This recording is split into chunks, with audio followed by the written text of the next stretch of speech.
and then I shall go on to the meat of it, which is some of the more recent and up-to-date work on our satellite telemetry studies of these birds.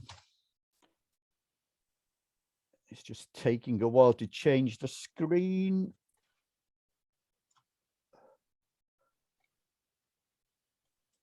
Okay, why the short-eared owls, the population has declined, at least since the 1960s and 1970s. These birds are challenging to monitor. They really are quite difficult to see because of their sort of nocturnal activities. So the best data we've got is from the Bird Atlas data. It's a periodic survey undertaken every 20 years or so, and it's done very coarsely. And if you look at this map on the left here, there are all the pink squares or areas where the birds have been present over that 40-year period since 1970. Sorry, John, can I interrupt? I've got an additional screen on top of your slide one. You have an additional screen? Yes, showing desktop, whiteboard, iPhone and things. Okay, bear with me. Background screens there to close down, perhaps. I've got no idea what that could be. I shall screen sharing has stopped. Okay, I shall. I mean, as for iPhones and stuff, I've no idea where that is coming from. It's certainly not this machine. I shall try again.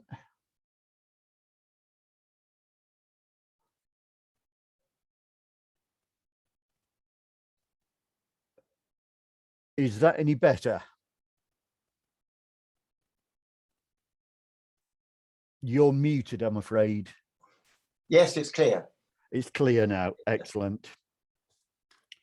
Okay, so the population has declined, as I stated, and we've probably lost half the breeding range in the past 40 years, indicated by these downward pointing triangles. Rather few areas where sites which have been colonized in that period with the upward pointing red triangles there. They are a rare breeding bird. The best population estimate we've got is a very broad estimate. It ranges from about 600 to something over 2,000 breeding pairs. Now that's a broad, wide range there, and that is because the actual numbers of these birds do fluctuate quite markedly from year to year. Short-eared owls hunt small mammals, especially voles. Numbers of voles fluctuate quite markedly in space and time. You know, they're not synchronous across the whole country. And these birds have a really marked ability to be able to find wherever the food is, wherever the voles are high numbers, these birds appear in those areas. If there are no voles, there's often no birds in those areas. It's very difficult to know what these birds are doing. And it's also, as well as the birds are fluctuating quite markedly, actually surveying these birds is really challenging. Despite what you read in many a classic textbook about short-eared owls, they are predominantly nocturnal. They do come out at night, but do come out during the daytime, but only when needs must, really. If they can do all their hunting and satisfy all their needs at night time, that is when they do it. So quite often the birds will be there and you really don't know about it. However, perhaps one of the main reasons we're working on short-eared owls is that they are really poorly understood. We think they're declining across Britain. We actually think they're declining across the global range. There's a wide global range. They occur across North America, parts of South America, right across Europe and Asia. In most of the places where there is any understanding of their trends, they appear to be declining. However, perhaps one of the biggest threats to this bird, is recognized a recent sort of meeting and a paper that was published on it, was actually a poor understanding of these birds. Even some of the basic ecology, we really didn't know about that. So it is really to try and resolve that that we started on this study. So a bit background about the basic biology of the bird as we understood it before we started this work. They breed in open habitats, they nest on the ground, And moorland and the upland fringes like this are typical areas where short-eared owls do breed. Other places they nest are sites such as young plantations. Here, that's a naturally regenerating area of woodland.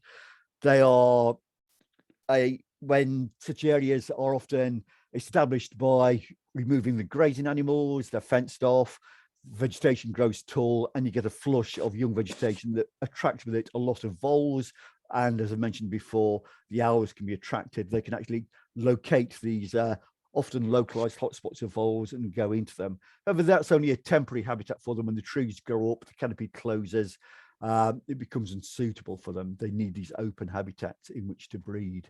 And other habitats they breed in are sort of grasslands, other lowland grasslands, especially coastal sand dunes and the like, in smaller numbers. The vast majority are on moorlands, the upland fringes, and plantations. And there you go, the typical sort of nest site, bird sort of sitting on its nest. Like that? Yeah, that's better. Here we see a nest in amongst a patch of heather. As you can see, it's on the ground there. There's a clutch of, let me have a look, 5 eggs. 5 or 6 eggs is quite typical for these birds. If there's not much food around, the clutch size can be lower, or they don't breed, or they breed somewhere else. When there's lots of food around, for example, during a vole plague, that you can find sometimes clutches of 9 or 10 sometimes.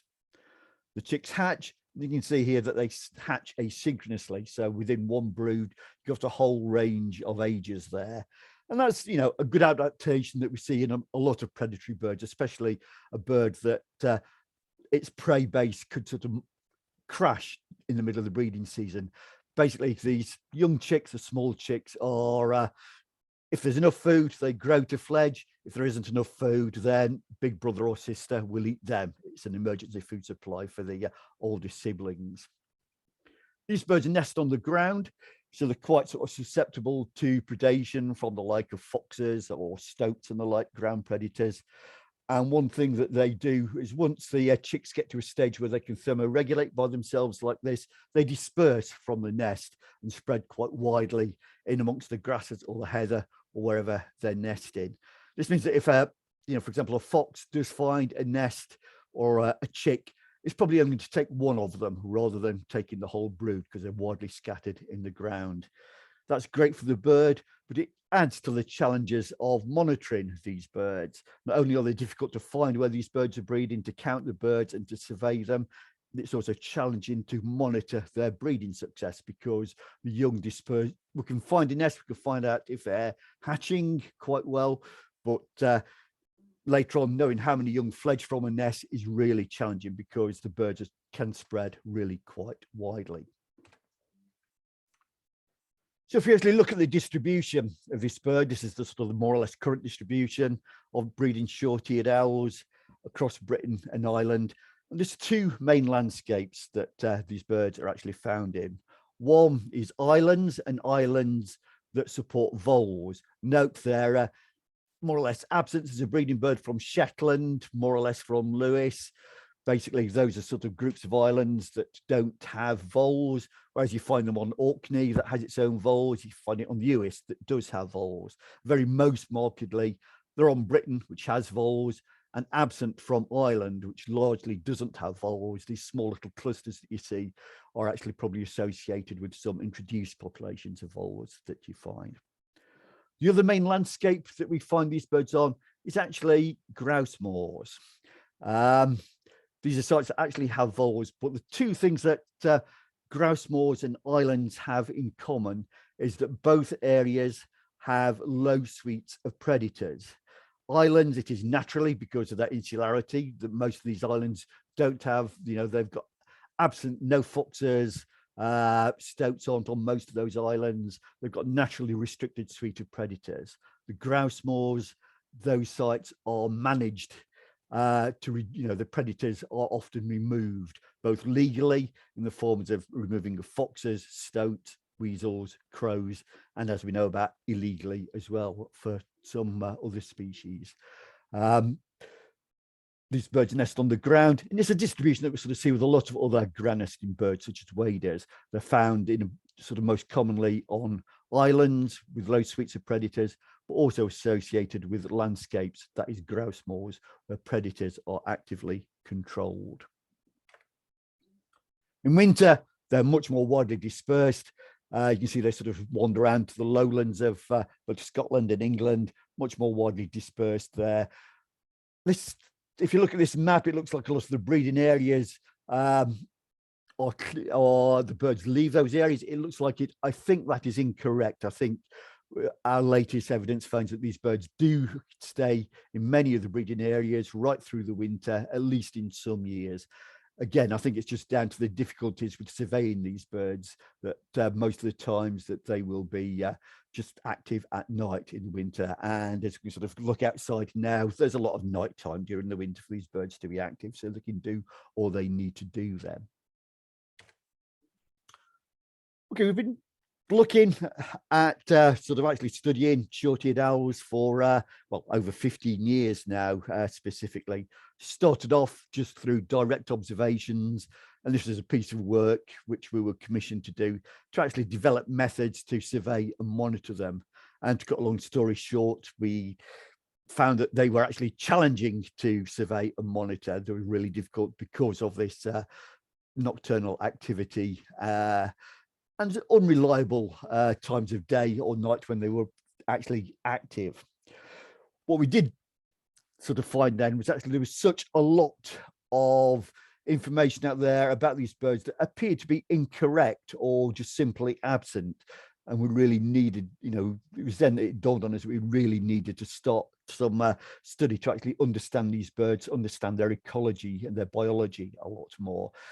And we realized that what we wanted to do was to actually track them in some form or other, ideally using some remote satellite tracking.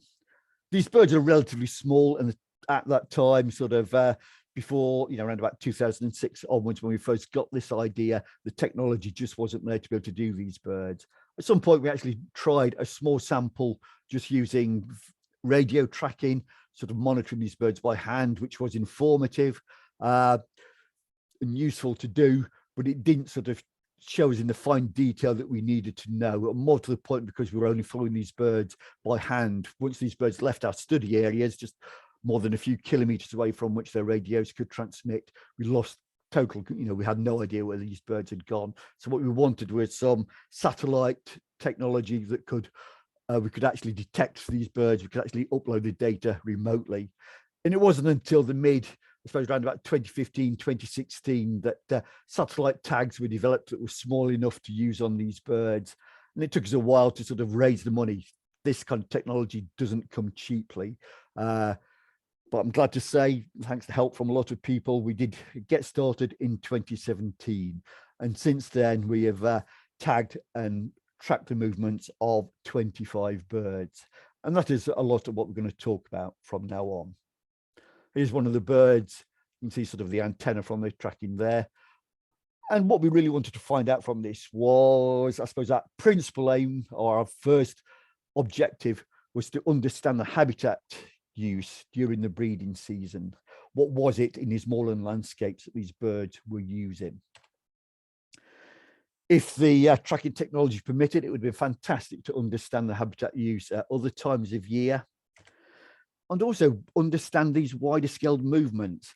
As I mentioned, that these birds have an uncanny ability to be able to home in on hotspots, often localized hotspots of food availability. We really understood, you know, they seem to do this really efficiently. And it would be fascinating to just understand exactly how did they do that? How could they find where there were these often local abundances of small mammals? How do they know where not to go as to, you know, when there are sort of during vol crashes, when there is not much food available in those areas?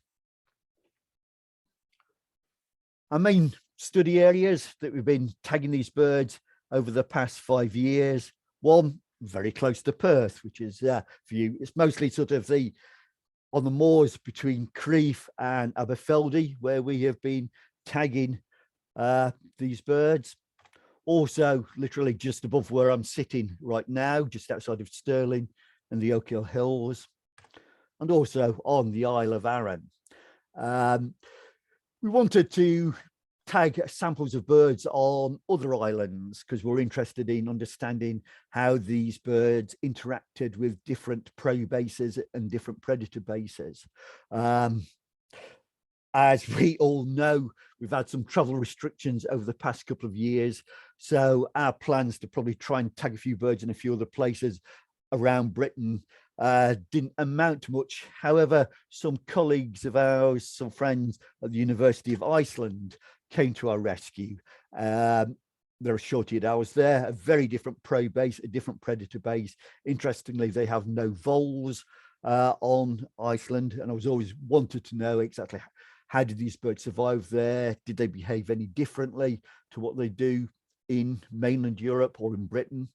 And over the past couple of years, some colleagues at the University of Iceland have helped us tag some birds, mostly at these two sites here in the southwest. You can see I suppose the basic habit, although the landscapes are much different to Scotland, the actual habitats that they are breeding in are really quite similar. So this is the kind of data that we're getting from at the fine scale.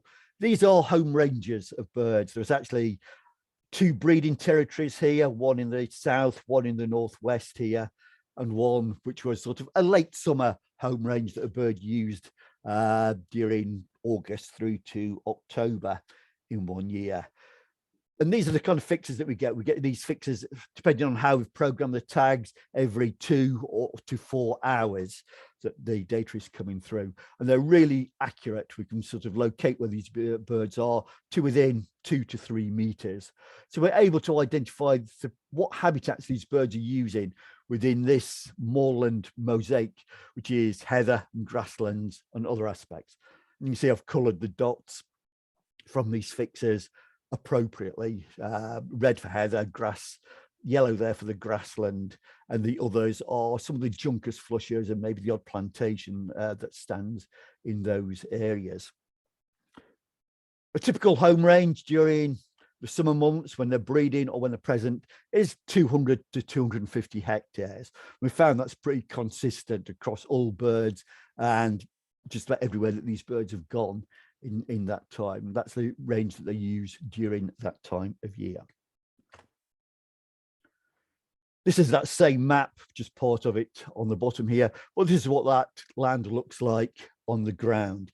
You can see the heather and the grass mosaics there. And we're allowed, as I say, with this sort of this precision of the tracking data, we're able to understand exactly what aspects in this landscape these birds are looking at. If we look at what is available in these landscapes, the grasslands and the heather, as shown in these brown columns here, are roughly available, equally available. Around about 45% of the land area is grass and about 45% is heather. However, what is actually used by the short-eared owls, they are selecting for the grasslands much more so than they are the heather. In fact, they're actually actively avoiding the heather based on its availability there. This has got real consequences because, as you will all know, that these heather moorlands are managed for grouse, for managing for shooting of red grouse. Red grouse require heather. You've got more heather, you get more red grouse.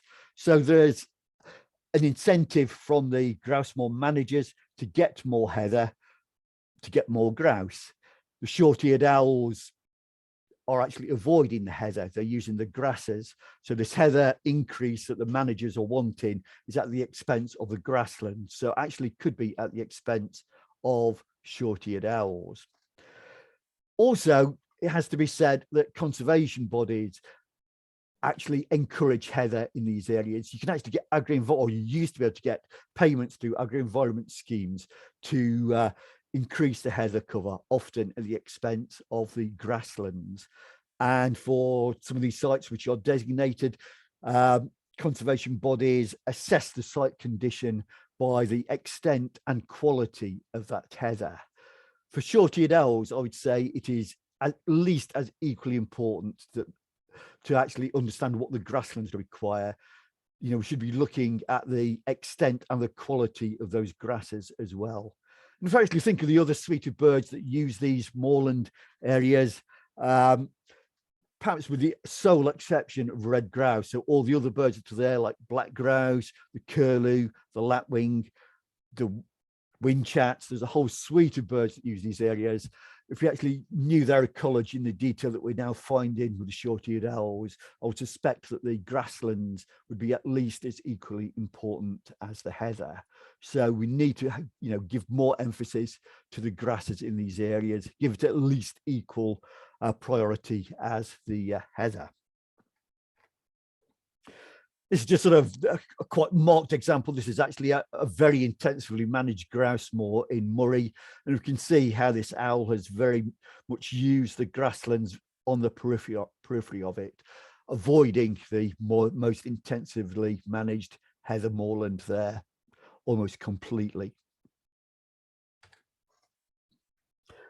Now, some of these birds, these tag birds in the wanderings I'll show you later, have actually traveled quite widely. And it's been fascinating to find some of these birds actually going to Norway and being able to make comparisons as to how they use these more natural shrubland habitats here in Norway. This is one bird that actually did breed in Perthshire 1 year. Then the second year, or actually later in the same year, for the second year, in 1 year it bred in Scotland in 1 year, and then went on to breed for a second time in the same year in Norway. Absolutely astonishing. And this is actually where that bird nested. We've had a few birds travel to Norway as well and breed there in separate years. We actually look, you can sort of see how these birds use these more natural dwarf willow, dwarf birch shrublands. They're much more open than the heather moorland. There's a diversity of swards there that open, and there's lots of herbs inside there. If you actually look at how these are used, although the grasslands are and the dwarf shrubs are reasonably equally available here in these areas, we actually find use by the short-eared owls in contrast to their avoidance of the equivalent of dwarf shrub in Scotland, heather. That avoidance in Norway, they actively select for the dwarf shrubs and avoid the grasses. And I suspect it's just down to the natural diversity of this shrubland, the more open structure of it.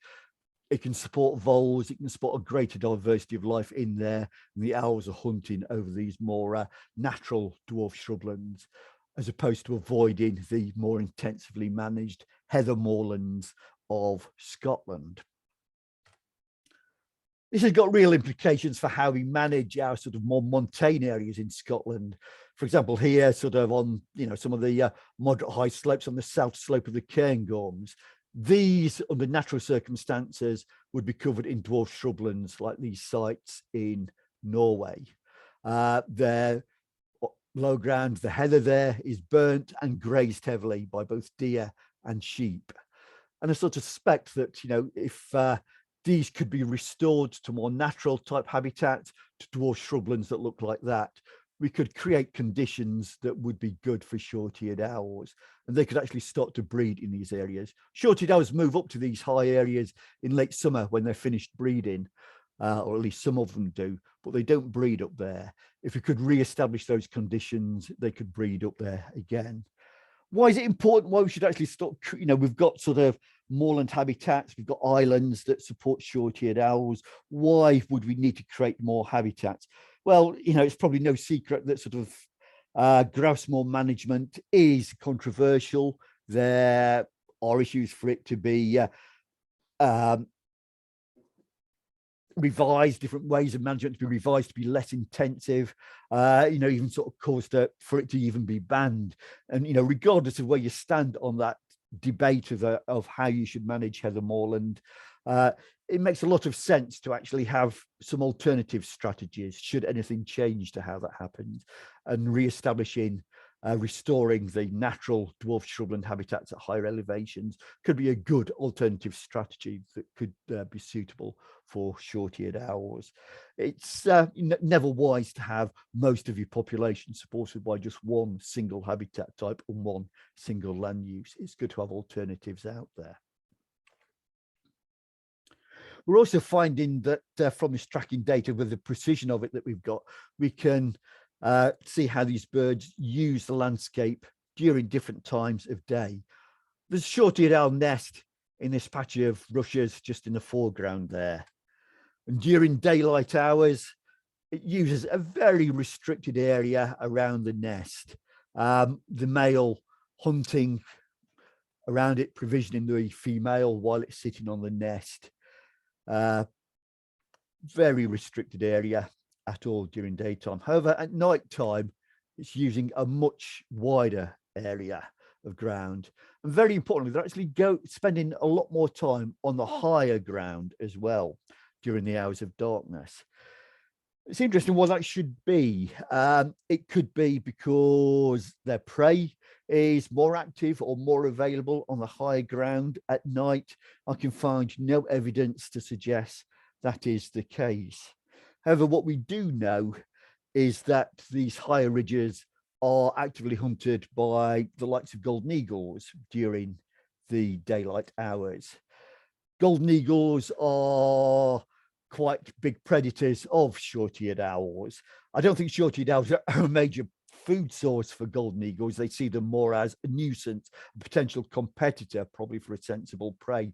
So golden eagles will take these birds out. You know, if you go to a golden eagle nest in the area with short-eared owls, it's not uncommon to find several corpses of short-eared owls in or close to their nest. They've taken them out. It's just a natural way that these birds interact with each other. However, they're avoiding it by simply staying on the lower ground during those daylight hours and only going to the higher ground at night when the eagles are not there. The eagles are very much sort of diurnal species, so they can share this resource quite happily. One other really interesting thing, that at night time, while the short-eared owls are often spending their time up on the high ground, we're getting closely related long-eared owls coming out of nearby woodlands or copses and hunting over this lower ground. Long-eared owls are very closely related and hunt the same prey, voles, as short-eared owls. So again, you know, we've got two closely related birds that could potentially, or no doubt do compete for a food resource. Well, they're able to share this resource by splitting it up by different times of day and night as to where they're using it. Short-eared owls will come onto the low ground during daylight hours, go onto the high ground at night, which leaves this area available for long-eared owls during the night time. Interestingly, there's lots of barn owls in this area as well. I really don't know where these come into the picture, but it is truly, truly fascinating bit of work to actually see how all these different predators interact with each other and how they share this common food source, voles, in this area, how they actually sort of do that, how they divide that landscape up, how they divide that up both in times of day and night, how they resource it spatially and by time. A truly fascinating study to do. However, it does seem to be quite a key feature of how short-eared owls use the landscape depends on intra-specific, that is, competition between different predators, intra-guild relationships between these predators. Excuse me. As I mentioned, during the breeding season, the home ranges are about 200 to 250 hectares. During the winter, the home ranges are much larger, can be 3 to 5 times the size of what they are during the summer. I think this comes down to, or one consequence of this is there is actually not just competition between other predators, there's competition between different short-eared owls. One bird needs a much bigger area than in the winter to occupy than it would do. So during a year when there are a lot of short-eared owls about, as there was during the summer before this winter that this data was collected, there would be competition between these birds. And we know that birds here from, this is actually Arran, that some birds from Arran moved a long way away during the winter, whereas some birds stayed on the island. So there is, again, not just sort of competition between different species of predators, there is competition between short-eared owls themselves, intraspecific competition between them. how they divide these resources and basically how they use these, how they decide, some birds will stay put, some birds will have to move. I'm not sure how they make that decision. And I don't think I ever will, just sort of thinking about how they do this, all from what we can find from the data. But clearly, some birds do make that decision. Some birds stay, some birds go. Really interesting just to see this one individual bird here, which was a male. He roosted during the daytime on the Isle of Arran here, but every night you would cross over to the mainland on Kintyre, hunt here above Carradale on Kintyre, and then come back before it got light to spend the day on Arran again. And he made that journey from when we tagged him in midwinter. He made that journey over 40 times, that sort of return journey over 40 times across his 10 kilometers of water. Ultimately, he ended up breeding here on the Isle of Arran. After he'd finished breeding, he actually went back and spent his winter above here on Carradale on Kintyre. Clearly, these birds crossing a bit of water, no problem for these birds. So as well as these movements of birds within their home ranges, we actually, when we started tracking the movements of the birds, we were a bit sort of bemused about, they seem to be going all over the place. However, over time, we've actually been able to discern 3 different types of movements, distinct types of movements from these birds, in addition to what they do within the home ranges. One of them are these short-term exploratory movements. These are movements from when they start off at a home range, here just indicated by these big circles here for 3 example birds. And in this case, where they make just movements of moving to sort of places for maybe 100 to 200 kilometers away, sometimes further, and spend anything from 5 days to 10 days away from the home ranges, only to go back to them. I think this, I've termed them exploratory movements because I think that is exactly what they're doing. They've got a home range, they've got somewhere they know they've got a ready supply of food, they know it's a reliable supply of food. However, as I said, they're relying on voles, and voles numbers can crash to our eyes unpredictably. Whether anything else can predict it, I don't know. And it would always make sense for these birds to go off and explore areas as they could, just to see if there's anything better, anything else happening. If there is somewhere better, they could go and set up a home range there. If they don't find anything better, they know they've got somewhere they can come back to and rely on. And just got 3 examples. Many of the birds that we've tagged have made these occasional movements of probably around about a week, coming back to their sites. This one in blue here was a particularly interesting one. This bird is a female, and she made that movement in March of the year that we tagged her for, and basically went up to the North Coast, did her own version of the North Coast 500 before coming straight back to her then home patch, which was in Perthshire. And astonishingly, as soon as she returned to her home patch, she settled and started to lay eggs and bred there that year. Which makes you wonder, what was she doing on this journey? Was she looking for a better place to breed? Was she even looking for a better mate, or even looking for sort of alternative mates, maybe having some extra pair matings, perhaps, just to sort of increase the genetic diversity of birds within her brood, maximizing the chances for her young to rear. Anyway, clearly she didn't find anywhere better, and she came back and bred in Perthshire. So that's, if you can sort of see this, you sort of start to see somehow these birds can identify, actually locate sort of hotspots. I dare say that if any of these birds found somewhere better than where they got to, they could have stayed there. The second kind of movement that we've identified, a slightly longer distance, and I've termed sort of progressive dispersal. I suspect it is sort of these birds, they've been in a home range, maybe the food supply is running out, vole numbers have declined, and they have to move on, and they just keep on moving, and they don't find a hot spot that they can sort of establish a home range, and they just keep making these really long progressive movements that can last weeks, can last several days, until they eventually do find somewhere, or just simply they can progress for whole seasons doing that. They do this When they finish breeding, they do it periodically, you know, if they've got a home range in late summer or even during the winter, and presumably food conditions come out, they move out, they can't find anywhere better. They just keep on moving and searching.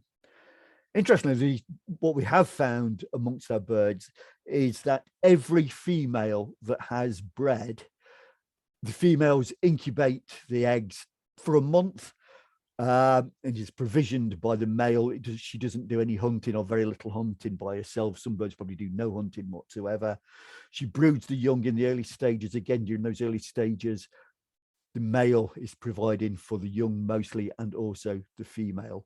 However, as soon as the young can thermoregulate, no longer need brooding, and before those young are totally independent, without exception, every female has left the brood and moved on and gone on to one of these progressive movements, leaving the males to finish off the chick rearing process by himself. Really didn't expect that amongst these birds. And it's been without exception, all the tagged females that have bred have left their young before they are fully independent.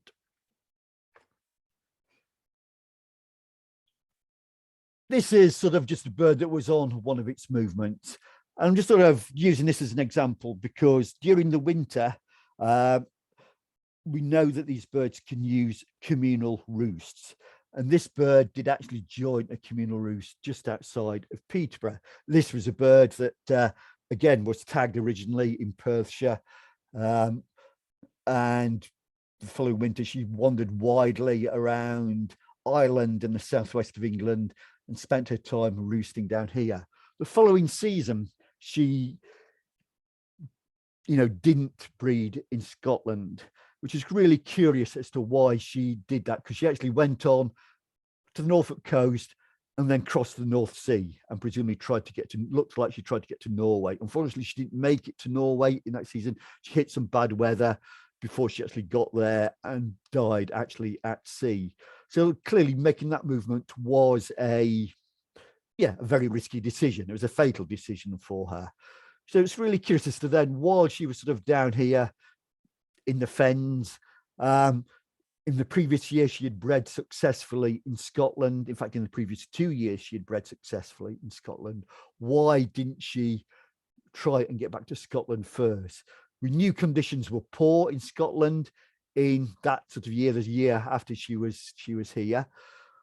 So clearly she had somehow made that decision that it actually wasn't worth going to Scotland and she needed to try somewhere else. How did she gain that information? She could have predicted, how she'd spent 2 seasons in Scotland, the chance of there being a third successive good year in Scotland might have been poor, but it does happen.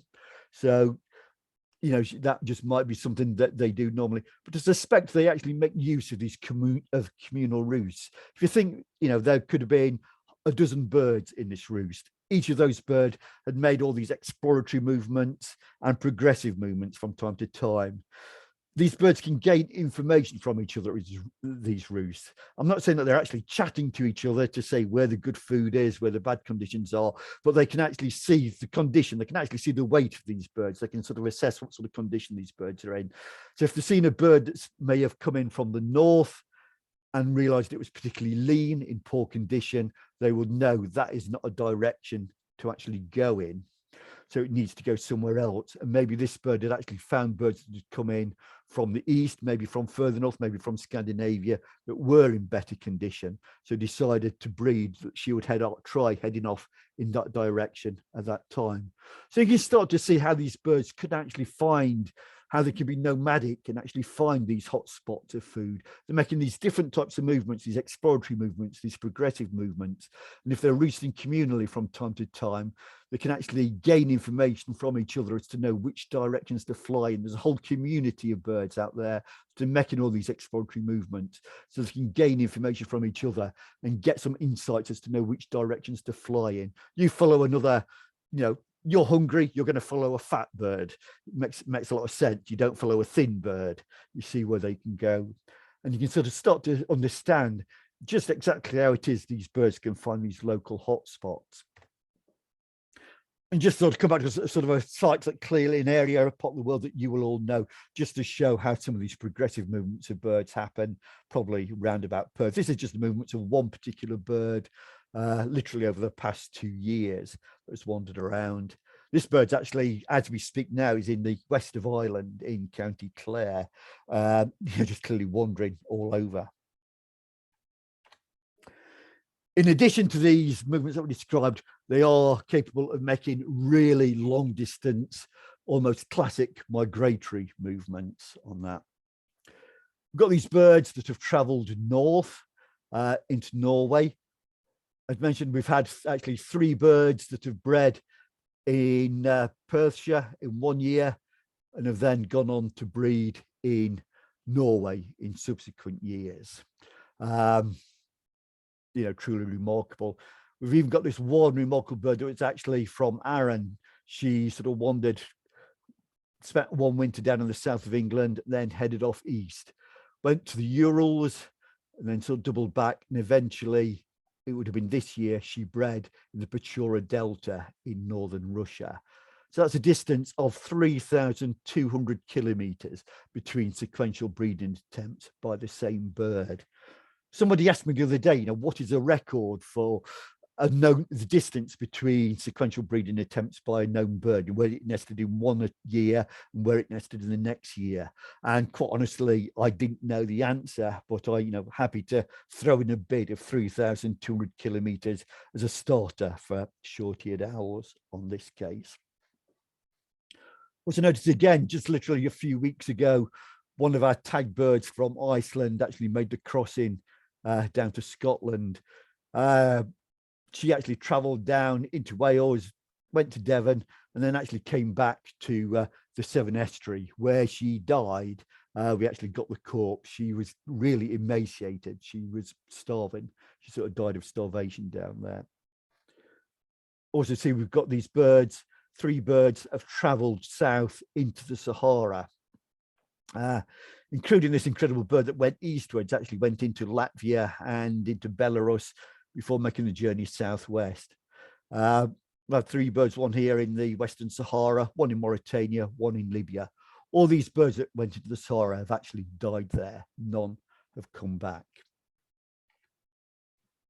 So we sort of see how this is just, I've tried to sort of graphically represent these different types of movement and the time that each individual spent. There's 2 individual birds here, just sort of examples that we've shown over a number of years. Each of these is a year across here.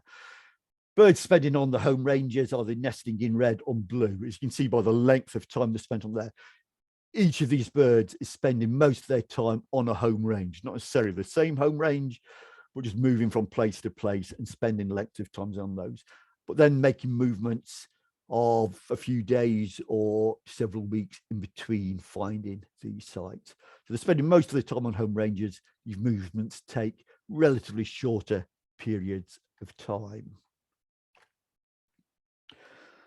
I mentioned about the difficulties of actually monitoring these birds just because they're difficult to see on the breeding grounds because of their behavior.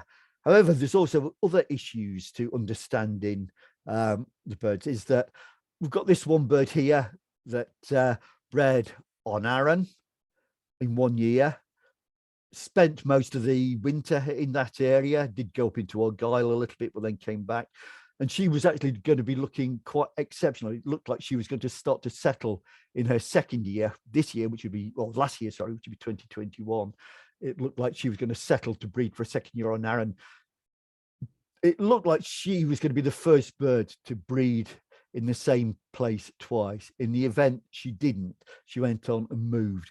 And she moved through these other patches. Patch here, it happened to be in Perthshire, one in the Cairngorms in Orkney. She crossed over to Norway, spent time here where she looked like she was going to breed. But in the end, she went and settled just to the west of Norvik, where she actually bred. So in all these cases, this bird had home ranges during the breeding season in this 1 year in, well, a total of 6 different locations. If you think of, somebody would be monitoring these birds, as indeed people are in all these sites in Scotland, people are looking and trying to monitor short-eared owls, and actually there's somebody in this part of Norway monitors this area there. It'd be very feasible for those surveyors there, those field workers, those raptor workers to actually look at these patches and say, right, that site's occupied, there's a home range there, there's a bird breeding there. And if you looked at summary data, you'd think actually there could be up to, if anybody found this bird in all these, added them up, you would say there could be 6 territorial birds in different places. In fact, it was just the one bird. So one, actually surveying these birds is really difficult, not only because of the behavior, that you can't see them that often, but also because when you do see them, you're not really sure what they're doing or how long they're going to be staying in an area. You could easily overcount these birds. And then also coming back to this sort of population estimates they gave you for Britain, when you start seeing where these birds have bred in different years, it makes the whole concept of a British population, well, it doesn't make any sense whatsoever. They're a European population, nomadic across the whole of Europe. Again, this is another bird bred on Arran, but went on to breed in the Pechora Delta again. She would have spent in 1 year, would have had at least 3 other home patches that she looked like she was going to nest in before she eventually nested in the Pechora Delta there.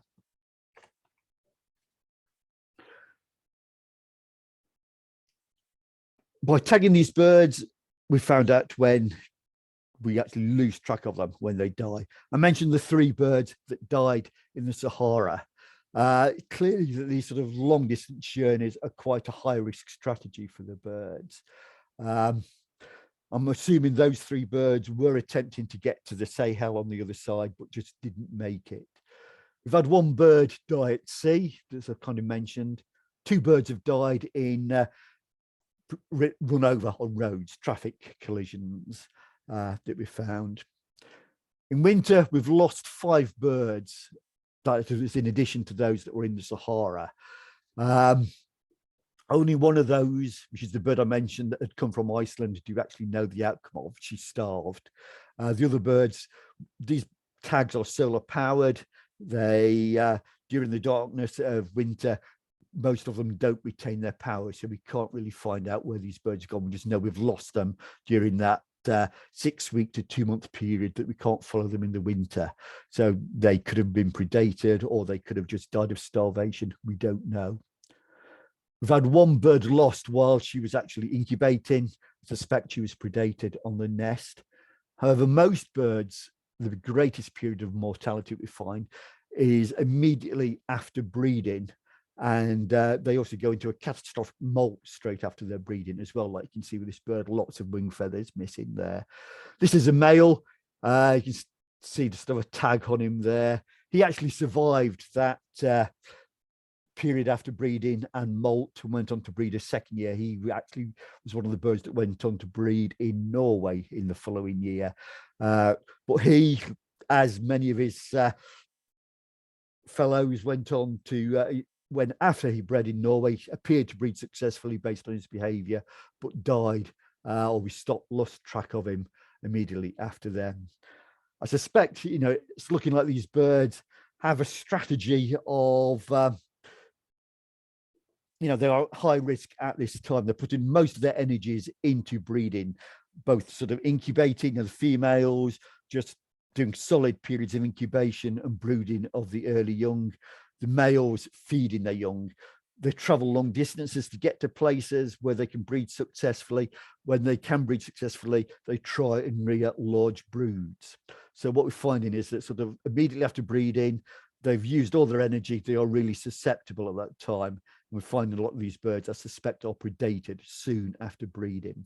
These birds don't live very long. Basically, probably 2 or 3 years is as long as they are surviving for. We've got a sort of a lifetime strategy based on breeding hard and dying young. They can travel widely around, you put their energies into finding places they can breed, rear your large broods.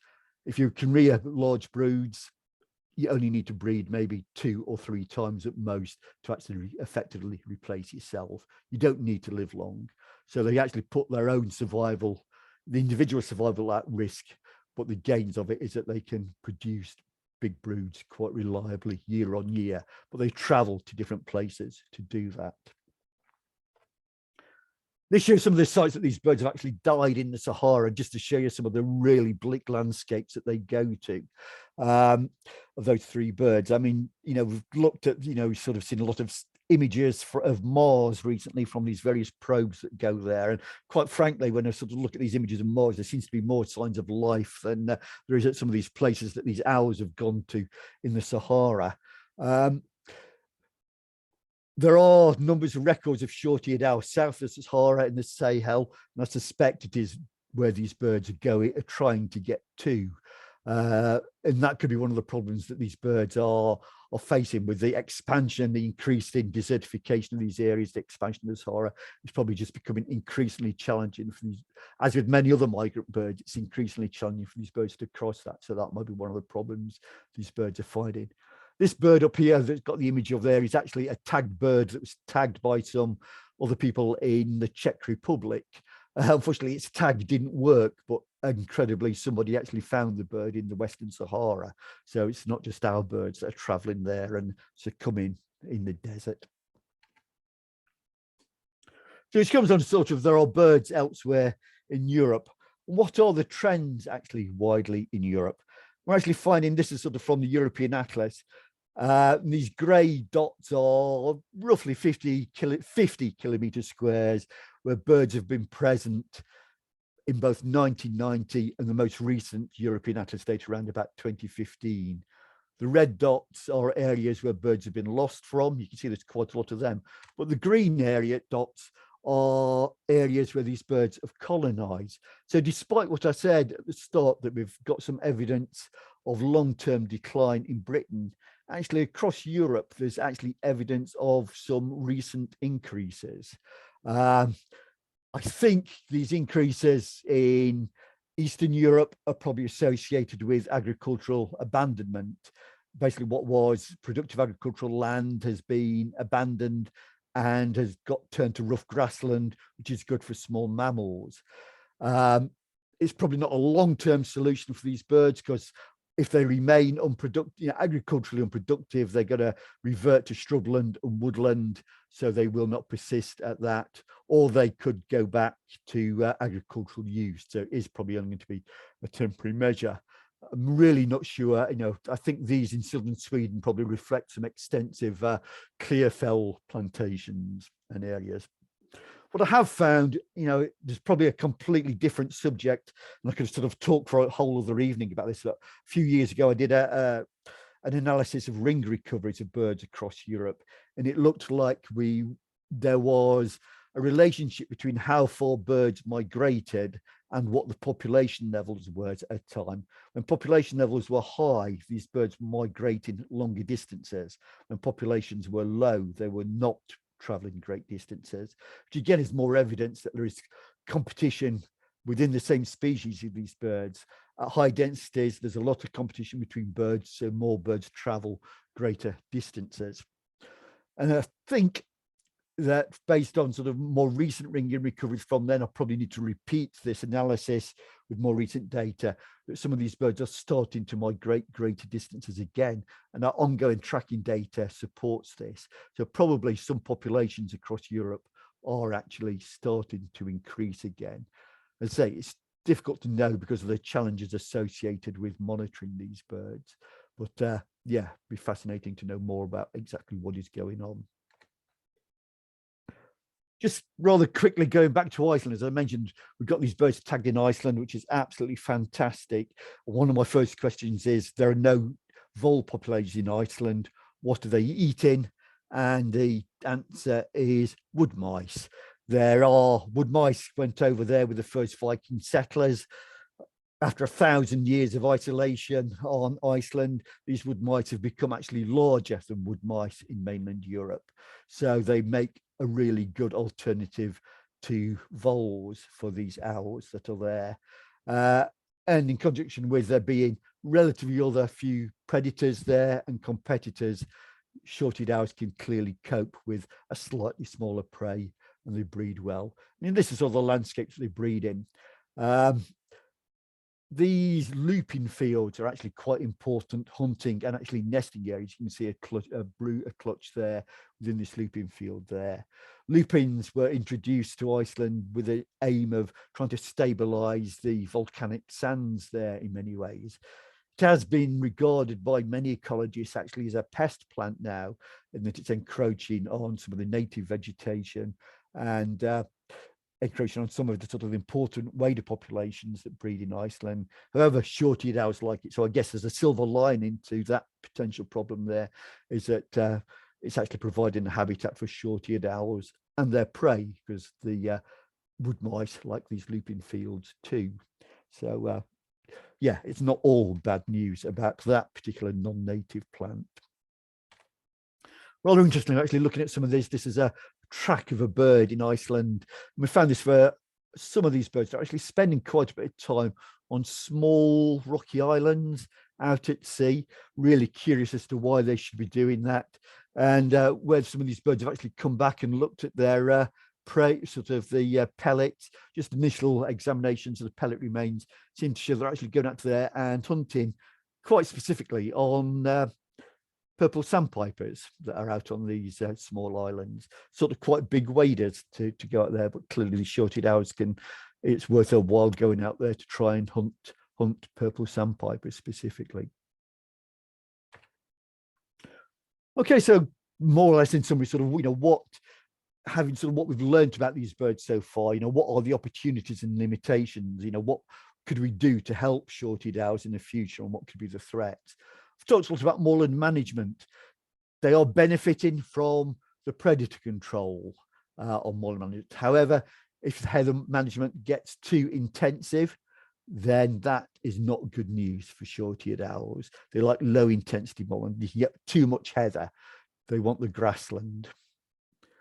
Forestation, when trees are early planted, as in this stage here, then that can create good habitat for them. However, as the trees grow, canopy closes, it is no longer suitable for them. They can use the bigger open areas between the wooded areas.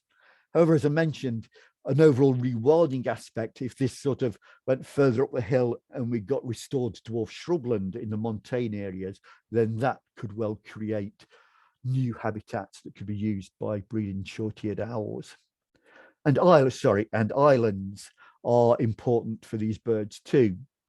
It's important that we maintain islands as predator free, and should even consider restoring islands as predator free. Orkney is a particular case in question. Orkney was and still is important for breeding short-eared owls.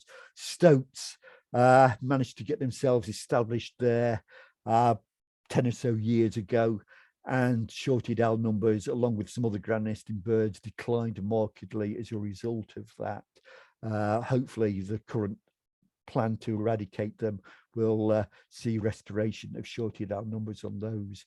Perhaps we should be considering restoring some other islands to that. Again, it would be an alternative strategy. It makes a lot of sense to think about alternatives to moorland management on these areas. There would be benefits in restoring these islands to low suites of predators for other ground nesting birds, such as waders as well.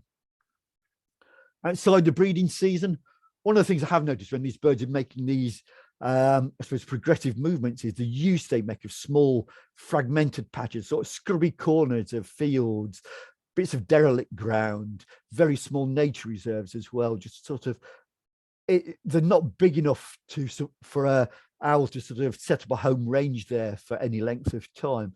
However, they're clearly going there, roosting in them, spending a small amount of time feeding there. They can sort of use them as stepping stones to bigger patches of habitat they can use. So all these little patches of habitat are all really useful. We know these corners, scrappy corners of fields are good for so many farmland birds and many other birds. And it really did come as quite an eye-opener to me, just that these short-eared owls were using these places as well. Just makes you wonder what other birds are actually going through during darkness, or in smaller numbers that we're just not aware of. What range of species are using these small patches of habitat. We just don't know. Now, Keith told about sort of managing these grasslands for voles, and therefore to the benefit of owls. And there are examples here in the Netherlands of actually specific management strips to actually create voles in these lowland agricultural areas. This was primarily targeted for breeding Montagu's Harriers, but other species are using these areas, and it's become an important wintering area for short-eared owls using these particular vole strips that they have created within the crops. And a small number of short-eared owls even breed in these areas now. And sort of, these rough grassland nature reserves all play a part outside the breeding season. Okay, so in summary, what we have learnt so far is really just a reminder to myself, in case anything I've not mentioned. Competition and predation are important for these birds and how they actually use the landscape. We really want a better understanding of how they work with each other. We know voles are important. We want to know more about managing grasslands to the benefit of voles. We know the size of the home range, 200, 250 hectares in breeding season, much larger in winter, but these differ between years. There are differences in daytime and nighttime behavior. Amazing fact that these females leave the young before they become independent, and that sequential breeding attempts can be really, really distant.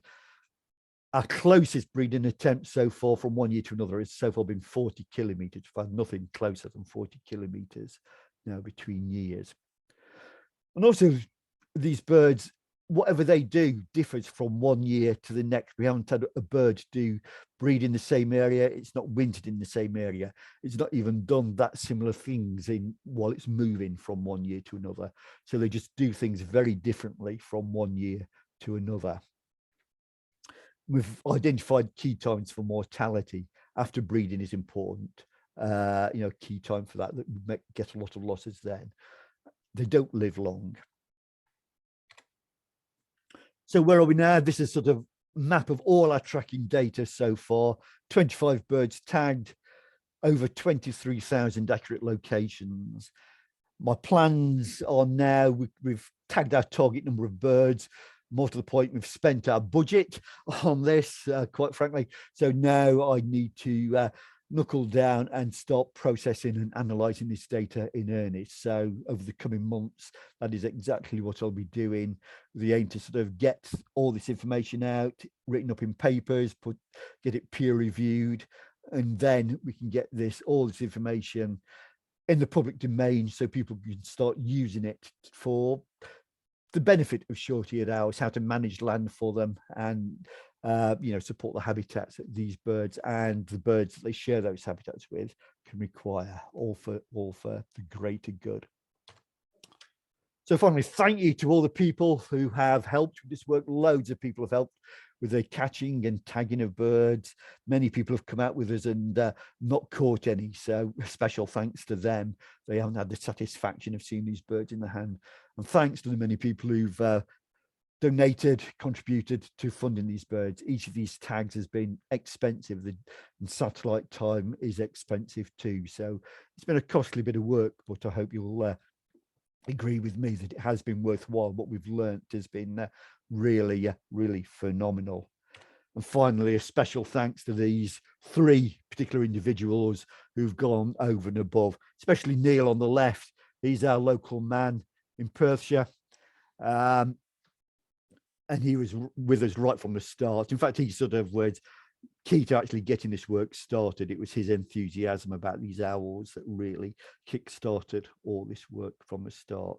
So a special thanks to these three people for their special efforts in their local patches. And thank you for listening. And as I say, I'm happy to take any questions that you have. Thank you very much, John. That was an amazing talk. We've certainly learned a whole lot about short-eared owls there and various aspects of the research work that's going on. I don't think there's any. Let me open the chat box. Can't. It's something to my chat box. Don't think there's any questions in the chat box at the moment.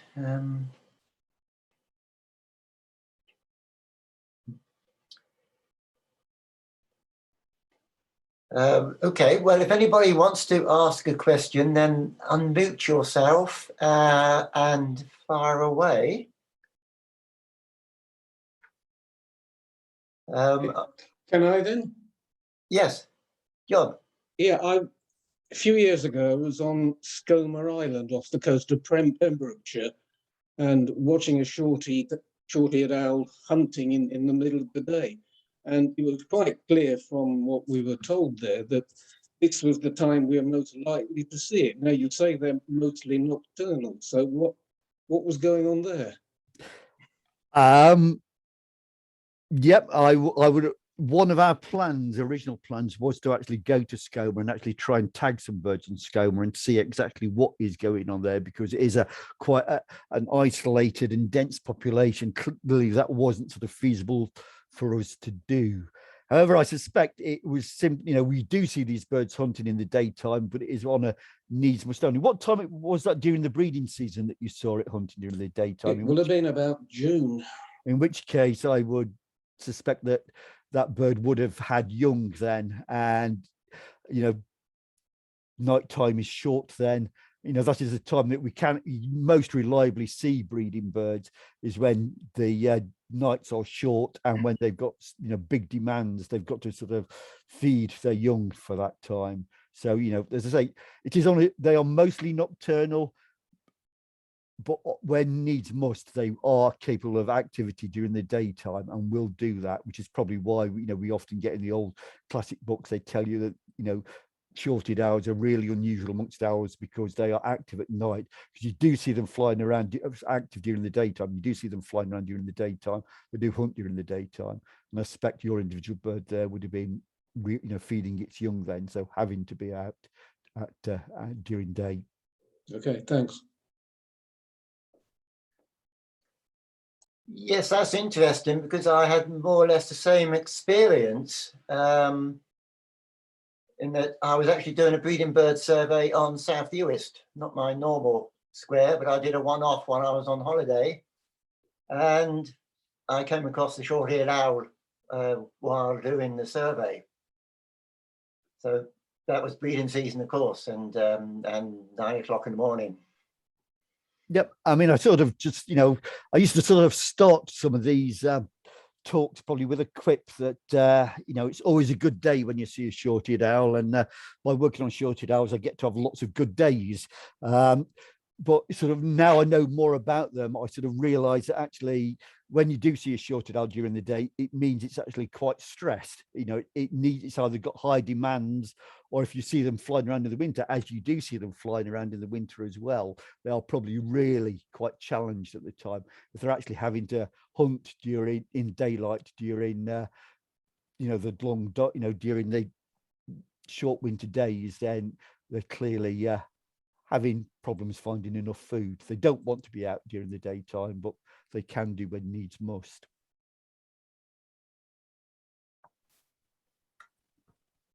Can I just ask, are they a Palearctic species? I mean, do they occur more commonly in the steppe and things like that? Or are we at the fringes? It's hard to know what are the. Obviously, we are on the fringes because we're on the edge of a landmass in many ways. But yeah, they're right across Europe and Northern Asia, and breed right across North America. There are populations in South America. There's even sort of island populations in the Galapagos, on Hawaii, some states in the Caribbean as well. So they are, a widespread bird, but, over most of that range, we don't know what the trends are, but in places where we do know what the trends are, in parts of Europe, in North America, even in some of the populations in South America, we know that the populations have been declining. Yeah, that's interesting. I didn't know they were so widespread. Are they in sub-Saharan Africa as well? They don't breed in sub-Saharan Africa. As I mentioned, they go there in the winter, and clearly some of our tag birds were trying to get there by the looks of it. But they don't breed there. There's a closely related species, marsh owl, that you get in sub-Saharan Africa. Yeah, it'd be interesting to see how they these birds sort of interact with those birds when they're in those areas. Yeah, thank you.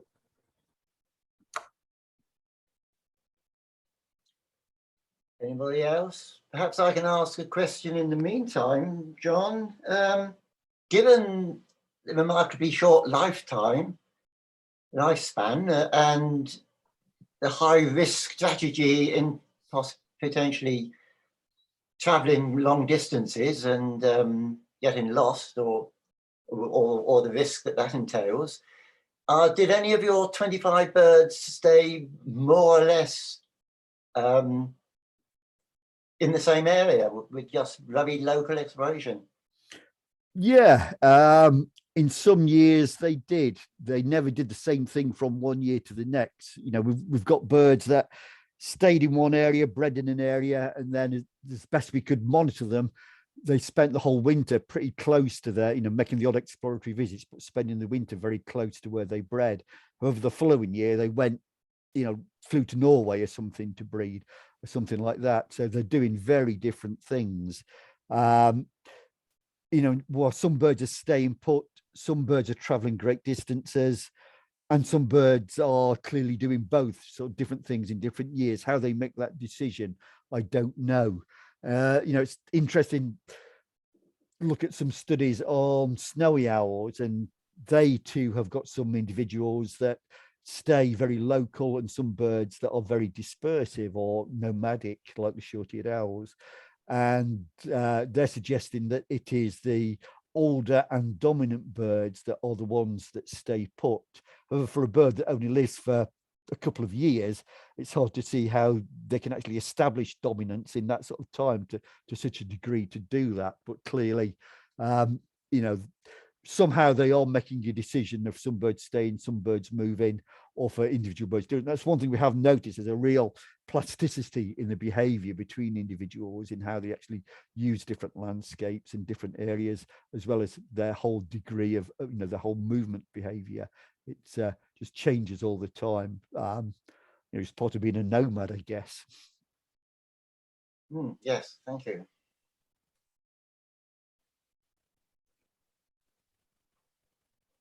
Anybody else want to chip in?